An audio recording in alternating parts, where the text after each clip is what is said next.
জন্য অত্যন্ত হৃদয় বিদারক একটা দিন। আজকে বাংলাদেশের সাবেক প্রধানমন্ত্রী, বাংলাদেশের গণতন্ত্রের অগ্রনায়ক, বাংলাদেশের সার্বভৌমত্ব মর্যাদা রক্ষার জন্য, গণতন্ত্রের জন্য, উন্নয়নের জন্য যিনি নিরলসভাবে কাজ করে গেছেন, সকল প্রতিকূলতা সত্ত্বেও নিজের জীবনের ঝুঁকি নিয়ে অসীম নির্যাতনের মুখোমুখি হয়ে, মিথ্যা মামলার শিকার হয়ে, বিনা চিকিৎসায় সকল প্রতিকূলতার মধ্যে দিয়ে যিনি বাংলাদেশে থেকেছেন, বাংলাদেশে মানুষের মধ্যে থেকেছেন, মাথা নত করেন নাই। আজকে সেই নেত্রী আমাদের পরম শ্রদ্ধেয় বেগম খালেদা জিয়া পরলোক গমন করেছেন।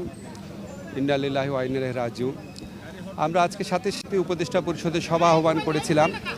আমাদের মাননীয় প্রধান উপদেষ্টা, ওনার সভাপতিত্বে সেই সভাতে যা যা হয়েছে সবই আপনাদের কাছে প্রকাশ করা হয়েছে। আমরা আজকে এখানে আমাদের নিরাপত্তা উপদেষ্টা খলিলুর রহমান ভাই, আমাদের সংস্কৃতি মন্ত্রী মোস্তফা ফারুকি, আমাদের প্রধান প্রেসের দায়িত্বে শফিকুল আলম, আমরা সবাই এসেছি এখানে শোক বই যে ছিল সেখানে স্বাক্ষর করতে, আমাদের শোক গাথা সেখানে লিখে রাখতে। লিখতে গিয়ে আমরা আসলে কি লিখতে পারিনি কোনো কিছু, আমরা নিজেরাই শোকে ভেঙে পড়েছি। আমরা জাস্ট ফিল করছি যে মনে হচ্ছে যেন বাংলাদেশ আজকে এতিম হয়ে গেছে, বাংলাদেশের আজকে অপূরণীয় ক্ষতি হয়ে গেছে। তা আমি ব্যক্তিগতভাবে আমার কাছে একটা জিনিস মনে হচ্ছে, এত কিছুর পরও সবচেয়ে সান্ত্বনার ব্যাপার যেটা, যে বাংলাদেশের মানুষ যে ওনাকে কত ভালোবাসে, কত সম্মান করে, সেটা উনি নিজের চোখে দেখে যেতে পেরেছেন। তো আরও ভালো লাগতো আমাদের যদি আমরা ওনাকে গণতন্ত্রের নবযাত্রার সময় ওনাকে পেতাম, উনি যদি সব দেখে যেতে পারতেন। আল্লাহর ইচ্ছায় উনি চলে গেছেন। বাংলাদেশের মানুষের জন্য উনি যা করেছেন, বাংলাদেশের মানুষ ওনার জন্য যেভাবে দোয়া করে, আমি বিশ্বাস করি অবশ্যই আল্লাহ ওনাকে অনেক অনেক ভালো রাখবেন। আমরা সকলে আজকে শোকে ভেঙে পড়েছি। সকাল 6টায় জনাব তারেক রহমান আমাকে খবরটি জানালেন এবং আমি বিশ্বাস করতে পারিনি যে আজকে আমরা এই মহান নেত্রীর পরলোক গমন দেখতে পাব।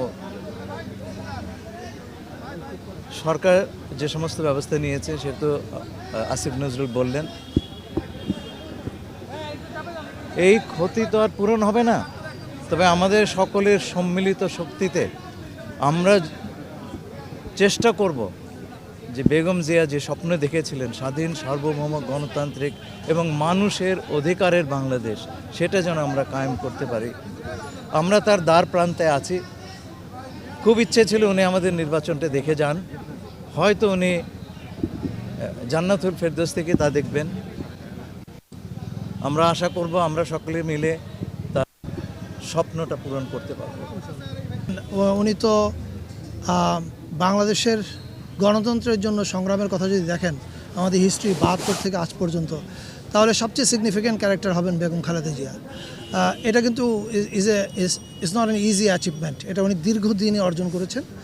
এবং সবচেয়ে ইম্পর্টেন্ট কথা যেটা আমি আমার শোক বইতেও লিখেছি, শোক বার্তায়, যে she was a rare mix of grace and grit. এটা খুব রেয়ার কোয়ালিটি বাংলাদেশের রাজনীতিতে।